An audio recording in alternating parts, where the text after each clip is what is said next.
Boa noite, igreja. A graça e a paz do nosso Senhor e Salvador Jesus Cristo. Amém? Eu gostaria de convidá-los a abrir a Bíblia de vocês em 2 Timóteo, capítulo 4. Nós vamos ler dos versos 1 a 8.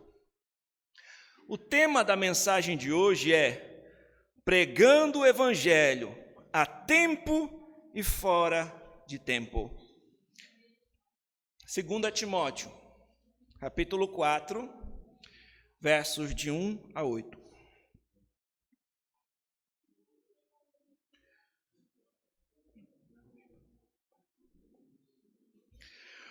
Conjuro-te perante Deus e Cristo Jesus, que há de julgar vivos e mortos, pela sua manifestação e pelo seu reino. Prega a palavra, insta, quer seja oportuno, quer não, corrige, repreende, exorta com toda a longanimidade e doutrina, pois haverá o tempo em que não suportarão a sã doutrina. Pelo contrário, cercar-se-ão de mestres segundo as suas próprias cobiças, como que sentindo coceira nos ouvidos, se recusarão a dar ouvidos à verdade, entregando-se a fábulas. Tu, porém, sê sóbrio em todas as coisas, suporta as aflições, faz o trabalho de um evangelista, cumpre cabalmente o teu ministério. Quanto a mim, estou sendo já oferecido por libação, e o tempo da minha partida é chegado. Combati o bom combate, completei a carreira, guardei a fé. Já agora a coroa da justiça me está guardada, a qual o Senhor, reto juiz, me dará naquele dia, e não somente a mim, mas também a todos quantos amam a sua vinda. Vamos ao Senhor em oração. Santo Deus e Pai Todo-Poderoso, nós estamos diante da Tua santa palavra, Senhor. Ela é lâmpada para os nossos pés, ela é luz para o nosso caminhar, ela é o alimento para a nossa alma, Pai. Eu reconheço a minha fraqueza, a minha total necessidade de Ti. Eu te peço, Senhor, me usa como instrumento para expor com fidelidade, Senhor, a Tua palavra, a Tua igreja que se reúne neste lugar. Prepara os nossos corações como um solo fértil, eu te peço, para receber a Tua boa semente e que somente o Teu nome seja glorificado. Eu oro em nome de Jesus. Amém.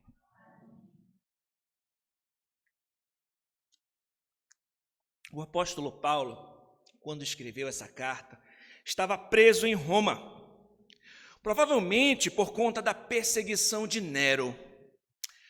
Nero perseguiu os cristãos. Paulo estava na reta final da sua vida e do seu ministério, prestes a ser martirizado e encontrar-se com o Senhor. Paulo, como em uma corrida de revezamento, ele precisa passar o bastão para outro que deveria prosseguir proclamando as boas novas do Evangelho com zelo, firmeza e fidelidade. Quem era esse alguém? Era Timóteo, seu filho na fé. No capítulo 1 desta carta, o apóstolo Paulo faz a saudação, ações de graças. Ele demonstra o seu amor por seu amado irmão em Cristo, por quem ele orava dia e noite. Paulo, ele lembra da fé que Timóteo teve, uma fé sem fingimento, a mesma que primeiramente habitou em sua avó, Lóide, e a sua mãe, Eunice. Eu queria fazer um parênteses aqui, antes de continuar falando a respeito desta carta e deste contexto, sobre isso. Olha o que o apóstolo Paulo fala sobre a avó e a mãe de Timóteo, a fé que habitou primeiramente na tua avó e na tua mãe, e agora habita em ti. Quão importante é o legado que essas mulheres deixaram para este jovem. Pais, mães, avós, avós, o maior legado que vocês podem deixar para os seus pequeninos é o conhecimento do Senhor. Ensine os seus filhos, apresente as Escrituras, que na sua casa a palavra de Deus seja abundante. Na sua casa, desde pequenininho, seus filhos sejam ensinados no temor do Senhor. Esse legado é precioso, inestimável. Mais importante do que seu filho vai se tornar um médico, um advogado, um professor, é se ele vai se render ao Senhor. Então coloque todo dia uma sementinha, ore pela conversão dos seus filhos, apresente a palavra de Deus. Quem sabe você pode fazer um catecismo infantil com seus pequenos, valorize a igreja diante dos problemas que eles vejam seus pais e suas mães dobrando o joelho, orando ao Senhor, antes de tomar uma refeição, sempre dando graças a Deus, que a sua família também venha ter esse contexto piedoso no qual as crianças vão observar, e quem sabe a fé que habitou na avó, na mãe, também venha habitar nos seus filhos, nos seus netos. Amém? Então vamos voltar a observar o contexto. Para entendermos bem um texto, é muito importante nós observarmos o contexto no qual ele está inserido, para a gente entender a força daquelas palavras. Por isso que eu estou falando desde o capítulo 1 que Paulo vem falando. Paulo, ele fala para Timóteo, ele chama Timóteo a reavivar o dom de Deus que havia nele, a não se envergonhar do testemunho do Senhor e nem mesmo de Paulo, que agora estava aprisionado, que estava encarcerado.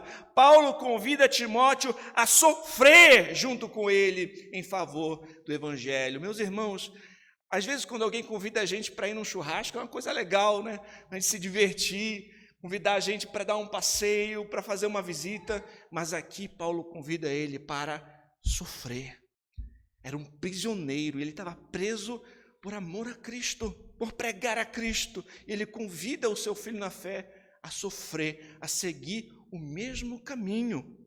Meus irmãos, Paulo lembra da obra de Cristo que nos salvou e nos trouxe vida eterna mediante o Evangelho. E ele fala que é por ser um pregador do Evangelho que ele está sofrendo estas coisas, mas ele não se envergonha porque ele sabe em quem ele tem crido.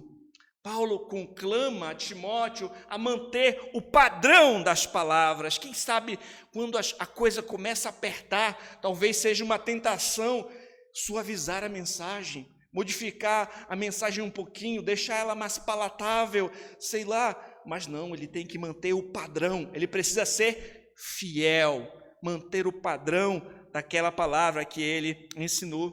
Outros abandonaram Paulo. No texto ele fala que foi abandonado por muitos. Ele diz: todos da Ásia me abandonaram. Mas Timóteo não deveria esmorecer, ele deveria se fortalecer na graça que há em Cristo Jesus. Ele deveria lembrar do Cristo ressurreto entre os mortos. Ele deveria transmitir essa sã doutrina, este evangelho que é poder de Deus para a salvação de todo aquele que nele crê, a outros irmãos fiéis, homens fiéis que viessem ensinar a outros. Paulo estava preso, mas a palavra de Deus não estava algemada. Ele suportou todas essas adversidades, ele diz, por causa dos eleitos. 2 Timóteo 2,10, Paulo diz: por esta razão tudo suporto por causa dos eleitos, para que também eles obtenham a salvação que está em Cristo Jesus, com eterna glória. Meus irmãos, além de toda essa perseguição, de todas essas pressões que existiam, outro sério problema mencionado pelo apóstolo também estava surgindo: falsos mestres. Paulo menciona nomes como Himeneu e Fileto, homens que se desviaram da verdade. Ele fala que eles já estavam pervertendo a fé de alguns, e a linguagem deles corrói como um câncer. Paulo fala sobre tempos difíceis que se seguirão. Eu convido você a abrir 2 Timóteo, capítulo 3, comigo. Ele diz: sabe, porém, isto: nos últimos dias sobrevirão tempos difíceis, pois os homens serão egoístas, avarentos, jactanciosos, arrogantes, blasfemadores, desobedientes aos pais, ingratos, irreverentes, desafeiçoados, implacáveis, caluniadores, sem domínio de si, cruéis, inimigos do bem, traidores, atrevidos, enfatuados, mais amigos dos prazeres do que amigos de Deus, tendo forma de piedade, negando-lhe, entretanto, o poder. Foge também destes. E eu queria pular para o versículo 13, em que ele diz: mas os homens perversos, impostores, irão de mal a pior, enganando e sendo enganados. Diante dessas circunstâncias, em contraste com esses homens corrompidos, Timóteo deveria permanecer fiel. Ele precisava permanecer fiel em um mundo infiel, em meio a pressões, em meio a falso evangelho, falsas mensagens e perversão. Então, nos versículos de 14 a 17, Paulo vai falar para ele permanecer no ensino fiel da palavra de Deus. O texto diz: tu, porém, ou seja, diferente de todos esses homens, permanece naquilo que aprendeste e que foste inteirado, sabendo de quem o aprendeste. Ele precisava permanecer no ensino fiel da palavra de Deus, a sã doutrina, lembrando de quem lhe ensinou. Lembra-se que na sua infância, sua avó lhe ensinou a palavra, a sua mãe e posteriormente o próprio apóstolo Paulo lhe ensinou a palavra de Deus. Por que ele precisava permanecer nessa sã doutrina? Ele diz que desde a infância sabes as sagradas letras, que podem tornar-te sábio para a salvação pela fé em Cristo Jesus. Por que ele precisava tanto preservar esse reto ensino? Porque essas palavras ensinam o caminho de salvação. Que caminho é esse? Jesus Cristo. Nós somos salvos pela graça mediante a fé em Cristo. E Paulo vai dizer que toda a Escritura é inspirada por Deus e útil para o ensino, para repreensão, para correção e para educação na justiça. Olha, ensino, correção, educação na justiça. Uma palavra que é inspirada por Deus e que é útil para o nosso aperfeiçoamento. E útil para ensinar, para repreender, para corrigir, para educar na justiça, a fim de que o homem de Deus seja perfeito e perfeitamente habilitado para toda boa obra. Esse é o contexto. O apóstolo Paulo, preso, enviando essa carta num contexto de perseguição, num contexto de falsos ensinos a um jovem que iria continuar esse legado e tinha que ser fiel e tinha que lembrar de Cristo, está disposto a sofrer junto com Paulo, permanecer fiel nas Escrituras, na propagação da palavra. É nesse contexto que se encontra o texto que nós vamos considerar hoje.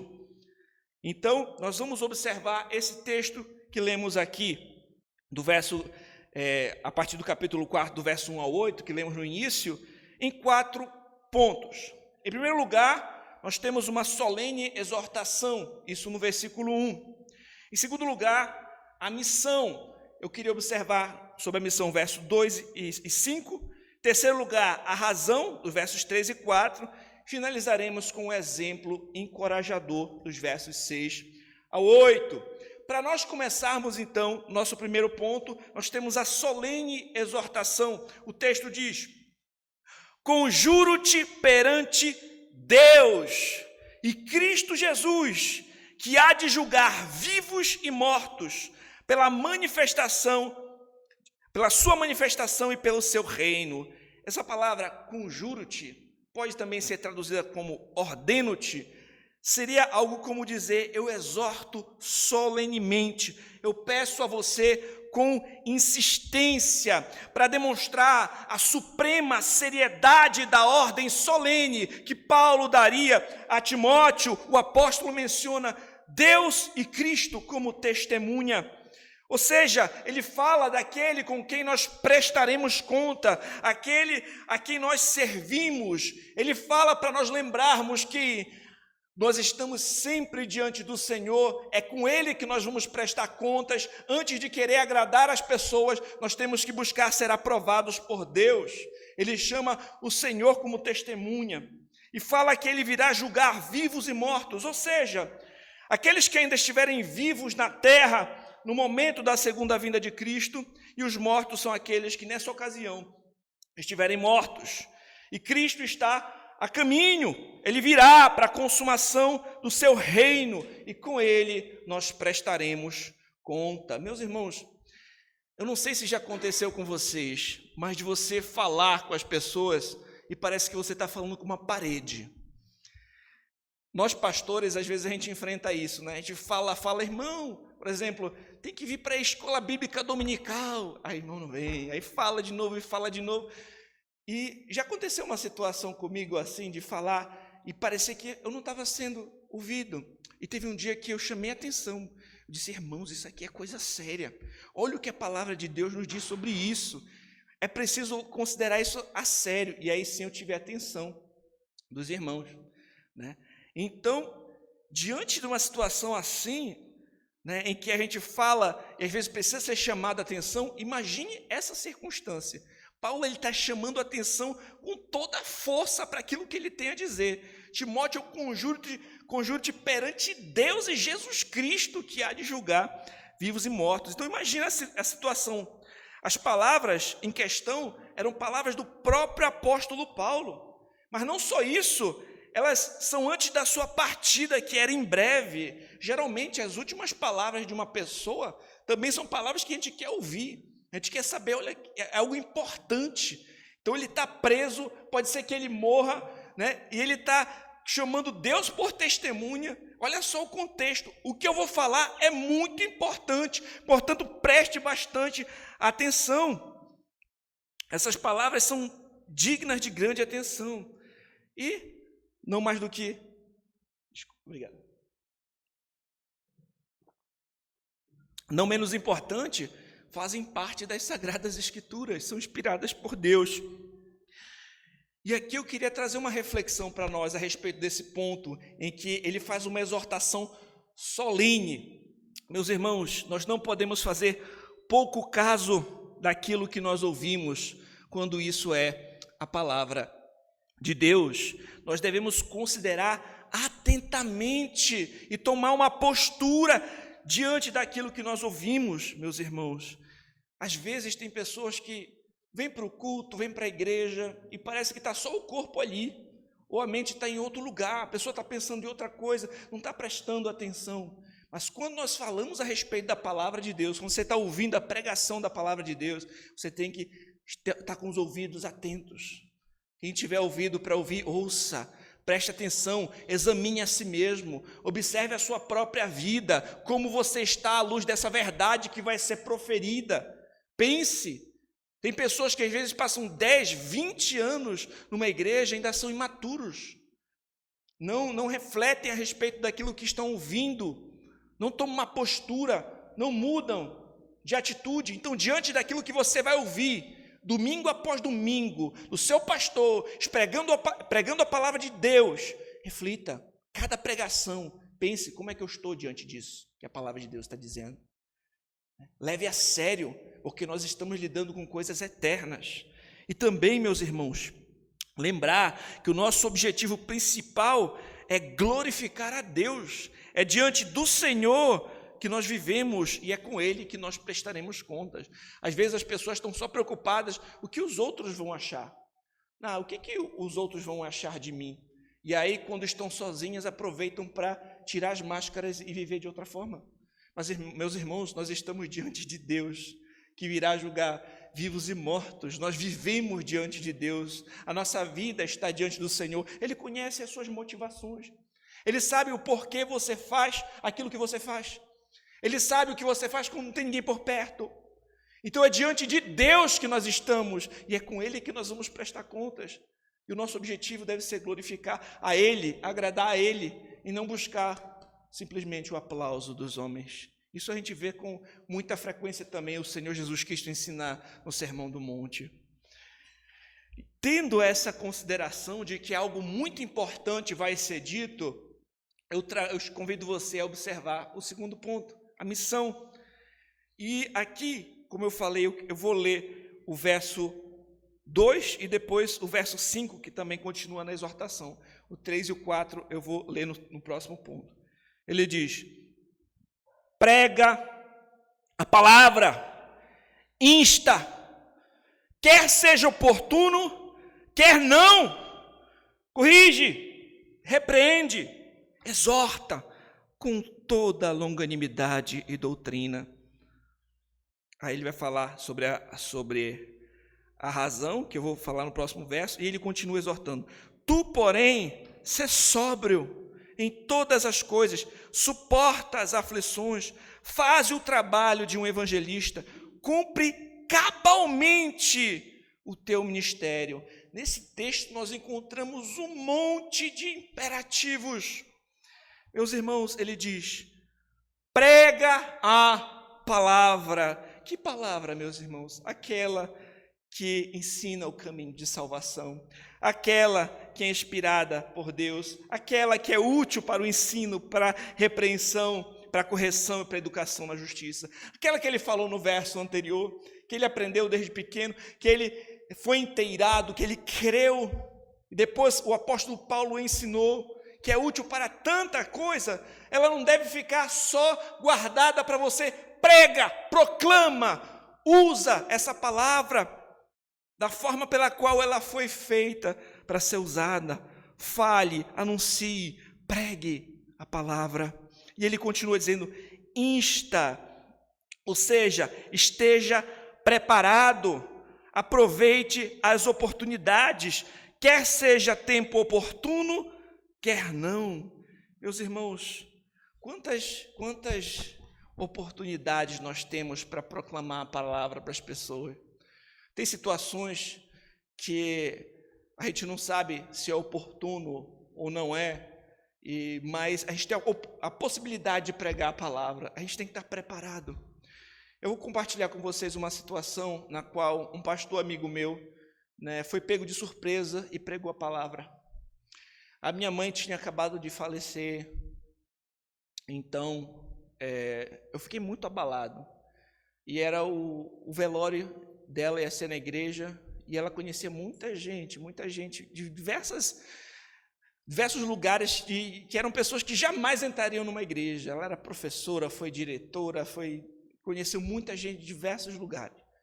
Então a igreja o prédio da igreja estava lotado, cheio de pessoas que talvez nunca entrariam lá por algum outro motivo. E eu não estava legal. E tinha um pastor, amigo meu, Dr. Heiker, alguns devem conhecer, e eu pedi para ele: pastor, pregue a palavra, aproveite esse momento e pregue a palavra, evangelize essas pessoas. E ele pregou o evangelho, todos eles ouviram o evangelho. Quer seja um tempo oportuno ou não, esteja pronto, preparado. Se for necessário, fale. Se ele não estivesse lá, eu ia ter que falar, mesmo em meio à tristeza e ao luto, eu ia ter que pregar o evangelho, não ia poder perder aquela oportunidade.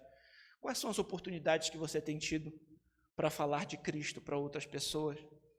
Será que com seus amigos ou até mesmo familiares? Meus irmãos, tem pessoas às vezes dentro da nossa casa que talvez estariam abertos para fazer uma leitura das Escrituras. Quem sabe você não pode começar a convidar alguém vamos ler a Bíblia juntos? Às vezes é uma tia, um primo, um irmão, e aí você pode fazer dessa maneira, você faz uma oração. Claro, isso é só uma sugestão. Eu fazia isso em casa com alguns parentes, eu fazia uma oração, cantava um hino, lia um trecho da Bíblia. Na época a gente estava lendo os Evangelhos, e aí tinha aquele Meditações nos Evangelhos do J.C. Ryle, da editora Fiel. E aí eu lia um trecho e lia a meditação do Riley. Aí depois a gente conversava sobre aquilo. E era uma oportunidade de ter uma conversa a respeito da palavra de Deus. Mas tem milhões de outras formas que nós podemos fazer. Mas as oportunidades que você tiver, pregue a palavra. Eu treino jiu-jitsu.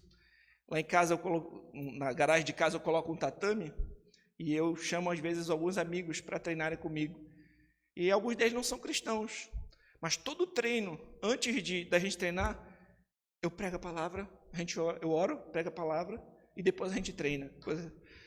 Oportunidade que a gente tiver, quem sabe no seu trabalho, ou compartilhar com alguma pessoa, né, uma mensagem, dar um livro, dar uma Bíblia de presente. Quais são as oportunidades que você tem para falar a respeito de Cristo Jesus? Como foi que você foi alcançado por Cristo? Quem foi que investiu na sua vida? Quem foi que aproveitou aquela oportunidade e falou de Cristo? Né? Talvez você não se sinta, né, tão seguro ainda para falar. Convide alguém que já esteja mais maduro. Você faz ali um pão de queijo em casa, um cafezinho. Convida um irmão mais maduro da igreja que tem mais facilidade, quem sabe, no falar. E você convida ali ele para falar com a sua família ou com algum amigo. Pense quais são as oportunidades que você tem. Pregue a palavra, anuncia. Quer seja tempo oportuno, quer não. E use a palavra. O Timóteo tinha que usar a palavra em todos os atributos que ela tem. Ele disse, corrige, ou seja, correção de uma conduta errada ou de uma falsa doutrina. Então, a pessoa está andando de forma errada, a palavra vai exortar, a palavra vai corrigir, ela vai mostrar, olha, isso aí está errado. Um exemplo muito claro, o que roubava vai parar de roubar, vai trabalhar. O que mentia vai falar a verdade, a palavra vai te corrigir, ela vai mostrar como é que você está. É por isso que a gente muitas vezes é confrontado quando está lendo a palavra. E quando a gente ouvir uma confrontação, a gente não tem que pensar assim, não, isso daí tinha que ser para o outro. Fulano tinha que estar aqui na igreja para ouvir isso aqui. Não, pense em você mesmo também. Reflita como é que eu estou diante disso. A palavra repreende, ou seja, ela busca convencer do pecado e levar ao arrependimento. É por isso que, meus irmãos, muitos também vão procurar falsos mestres, porque quando você usa a palavra da forma como ela é, repreendendo, corrigindo, nem todo mundo gosta de ser repreendido, nem todo mundo gosta de ser corrigido. Às vezes é muito mais agradável falar aquilo que você quer ouvir. É muito mais agradável fazer coceirinha nos ouvidos ou procurar mestres que vão seguir aquilo que você, né, quer ouvir, que ele fala paz, paz, quando não há paz. Então isso é perigoso. Repreende, busca convencer do pecado, exorta, e não é uma exortação simplesmente rude, dura, violenta, sem nenhum tipo de amor. Não, exorta com toda a longanimidade e doutrina, é de forma paciente, né, mostrando ali a palavra, é uma admoestação que é feita em amor, não é uma admoestação rude, mas em amor. Se você for observar no capítulo 2, no verso 25, diz assim, disciplinando com mansidão os que se opõem, na expectativa de que Deus lhe conceda não só o arrependimento, para conhecermos plenamente, para conhecer plenamente a verdade. Ou seja, disciplinando, mas com mansidão. Tem um equilíbrio. A gente disciplina, mas tem que ter também a longanimidade, a mansidão, né, nessa exortação que vai ser feita. E no verso 5, quando ele vai dizer, tu, porém, diferente dos falsos mestres que não pregam a verdade, tu, porém, ser sóbrio, ou seja, ser tranquilo, moderado, estável, equilibrado, suporta as aflições, não fica se queixando dos sofrimentos, mas esteja disposto a enfrentá-los.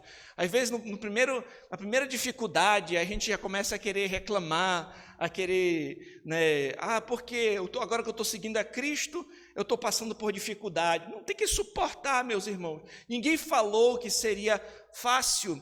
Jesus ensinou que o caminho é estreito, que a porta é estreita. Jesus falou que no mundo tereis aflições, mas tem de bom ânimo. Eu venci o mundo. A porta é estreita, o caminho é estreito, dificuldades virão, mas o Senhor é conosco.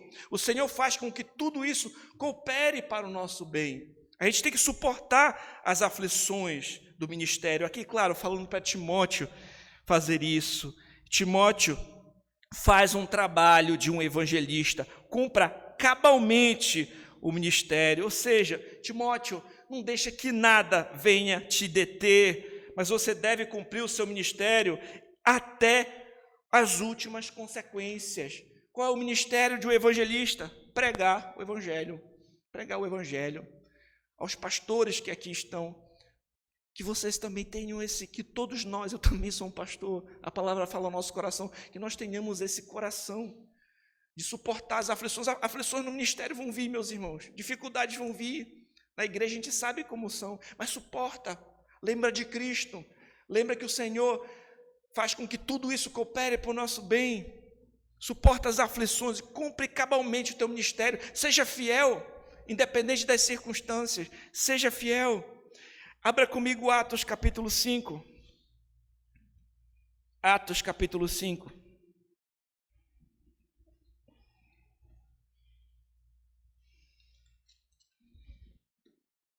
Versículo 41.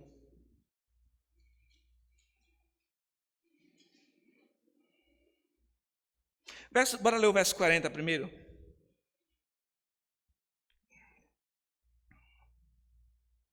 Chamando os apóstolos, açoitaram-nos e ordenando-lhes que não falassem em nome de Jesus, os soltaram.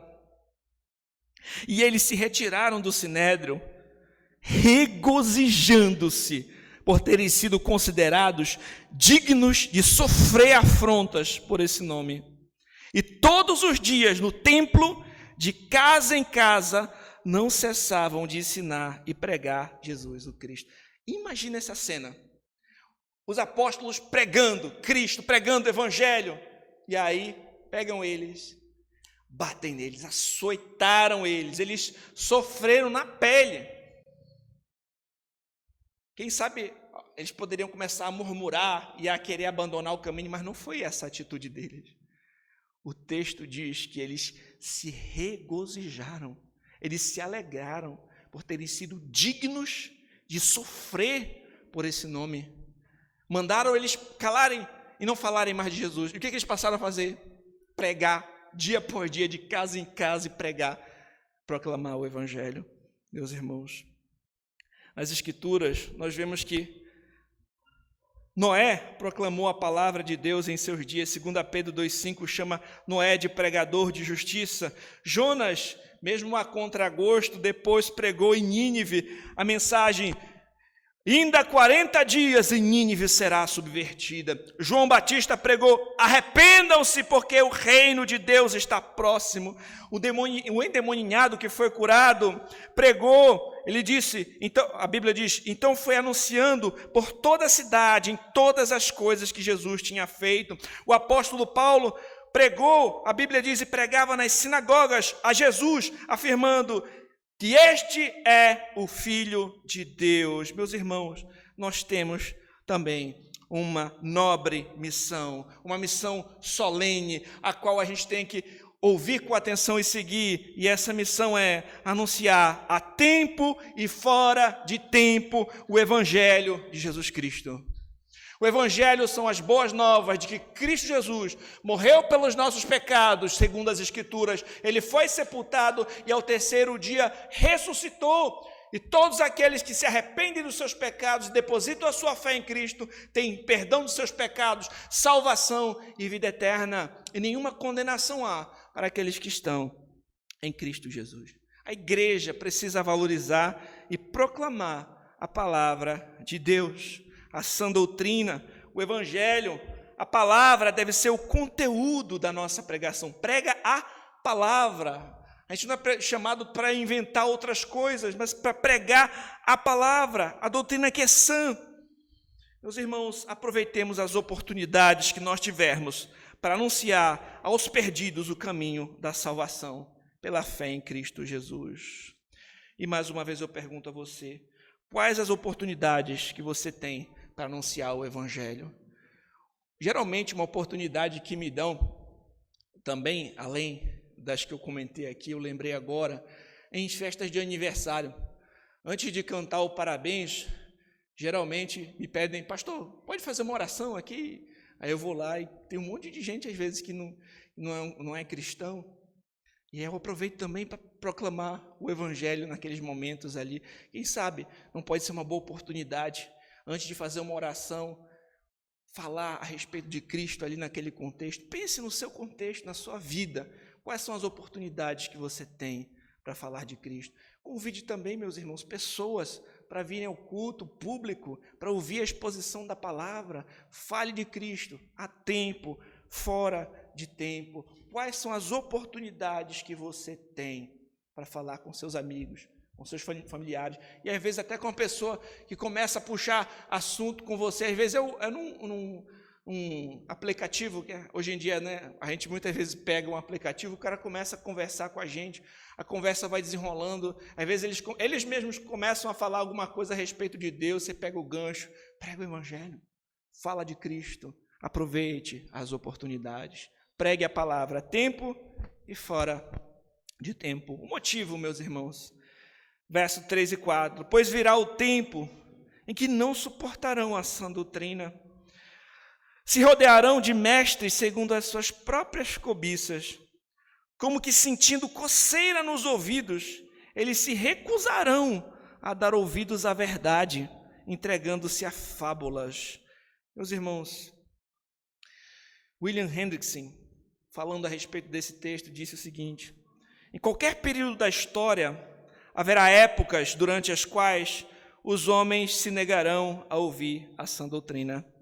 À medida que a história avança rumo à consumação, esta situação se tornará pior. Os homens não suportarão ou não tolerarão a verdade, a doutrina que é chamada sã, porque promove a saúde espiritual.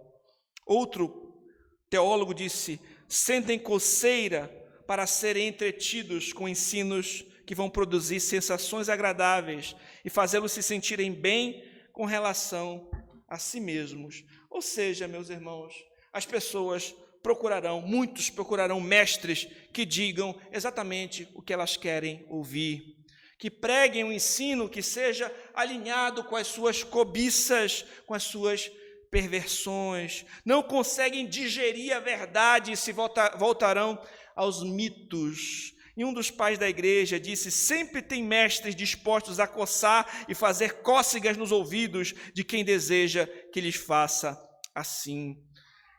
Eles não querem ser repreendidos, não querem ser corrigidos, vão falar aquilo que é mais agradável aos ouvidos. Meus irmãos, diante de textos nas escrituras que vão confrontar perversões sexuais, por exemplo, vão dizer: nós precisamos atualizar a Bíblia.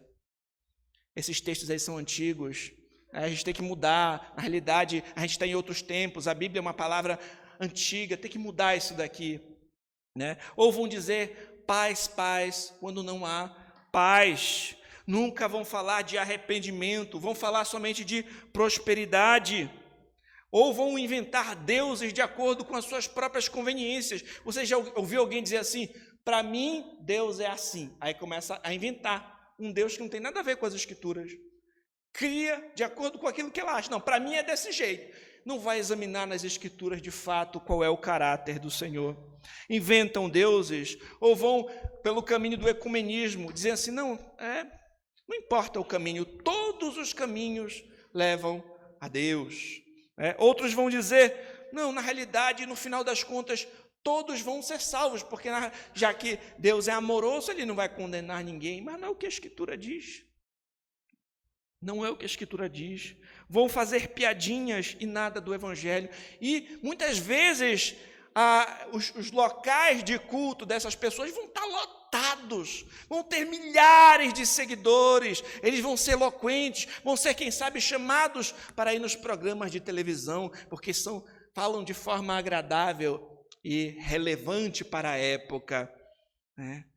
Então, diante dessa circunstância, que eu penso que não era um problema só para Timóteo naquela época, mas continua sendo para nós, a exortação continua presente. Prega a palavra, a sã doutrina, não negocia a verdade, não modifica a palavra de Deus, corrige, repreende, exorta, com longanimidade, com paciência, mas faz a tua missão, prega o evangelho, cumpre a tua obra. Mesmo diante desse contexto, nós temos que estar firme na verdade, proclamando a sã doutrina, seguindo o caminho estreito, mesmo que ele não seja tão popular. Cuidado com os muitos falsos mestres que distorcem a palavra de Deus, pervertem a sã doutrina e se afastam da verdade. Por fim, nós temos um exemplo encorajador. O texto diz, o apóstolo Paulo dizendo: quanto a mim, já estou sendo oferecido por libação.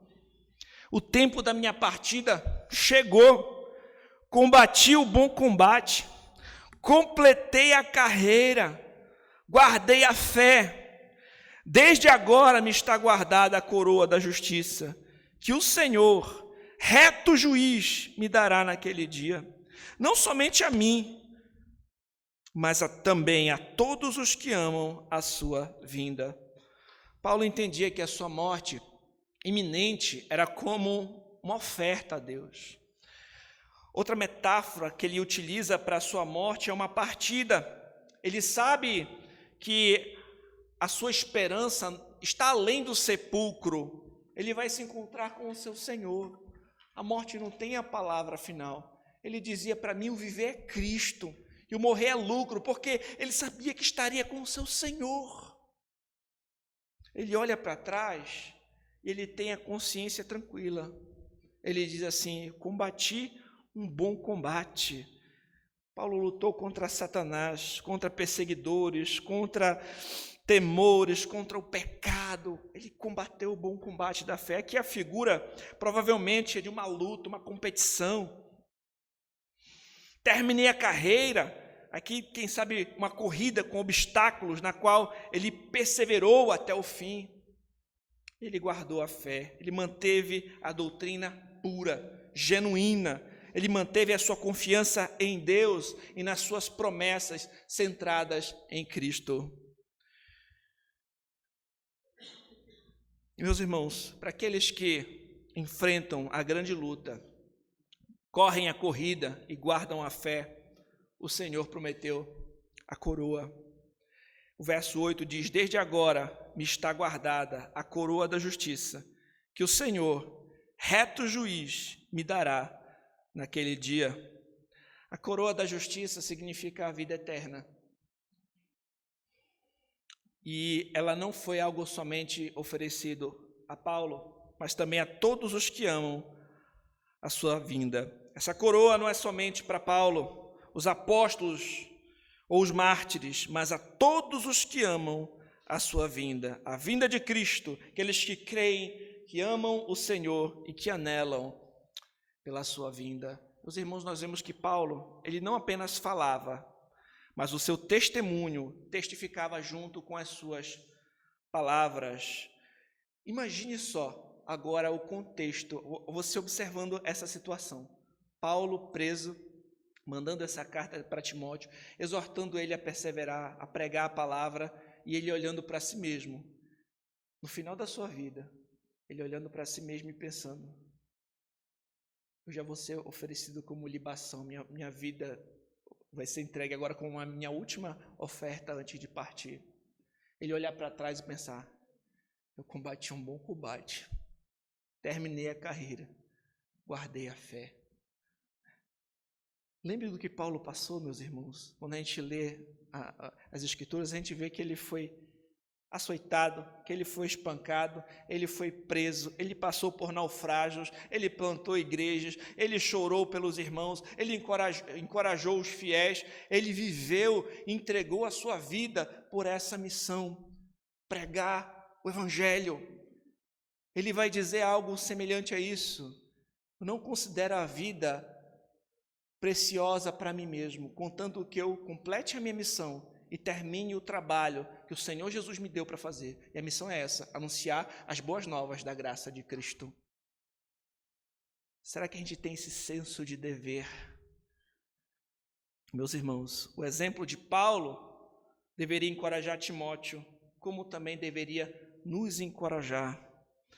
Paulo tinha um objetivo e foi até as últimas consequências para proclamar o Evangelho de Cristo, por amor ao Senhor, para a glória de Deus e para a salvação dos eleitos. O quanto eu e vocês levam a sério isso, o quanto nós levamos a sério esse Evangelho, a proclamação dele, essa missão, essa grande comissão. Quando você olha para o presente, como você tem vivido? Será que, como Timóteo, você precisa despertar? Você precisa voltar, quem sabe, como a gente vê lá em Apocalipse, ao primeiro amor? Olhando para o passado, desde quando você se rendeu a Cristo, você pode dizer: eu tenho combatido um bom combate. E se você hoje está me ouvindo e ainda nem se rendeu a Cristo, hoje é o tempo, hoje é o dia da salvação. Se arrependa do seu pecado, creia em Jesus, Cristo que foi morto para salvar pecadores. Naquela cruz ele tomou sobre si o castigo que nos traz a paz. Pelas suas pisaduras nós fomos sarados. Não tem outra forma de você ser salvo, de você ter o perdão dos seus pecados. Eu te suplico, renda-se a Cristo. Você vai estar diante dele no dia do juízo, e você está diante de Deus a todo momento. Renda-se a Cristo. Grande salvação e perdão te esperam. Nós vimos nesse texto uma solene exortação. Nós vimos que Paulo chama Timóteo diante daquele com quem nós vamos prestar contas. Nós vimos que nesse texto tem uma missão: pregar a palavra a tempo e fora de tempo, estar preparado, corrigir, repreender, admoestar e suportar as aflições, cumprir o ministério que Timóteo deveria fazer. Nós vimos nesse texto a razão disso, porque não suportarão a sua doutrina. Muitos procurarão mestres para falarem o que eles querem ouvir. E nós vimos nesse texto um exemplo encorajador, um exemplo de alguém que colocou isso em prática, alguém que, com a sua própria vida, venceu pela graça de Deus. Meus irmãos, que nós sejamos imitadores, que no final da nossa jornada, de cada um de nós possamos dizer: combati um bom combate, terminei a carreira e guardei a fé, e que a coroa da justiça nos espera. Vamos ao Senhor em oração. Santo Deus e Pai, te agradecemos pela tua palavra, Senhor, que nos ensina, que nos exorta, que nos corrige, que nos admoesta, que nos alimenta.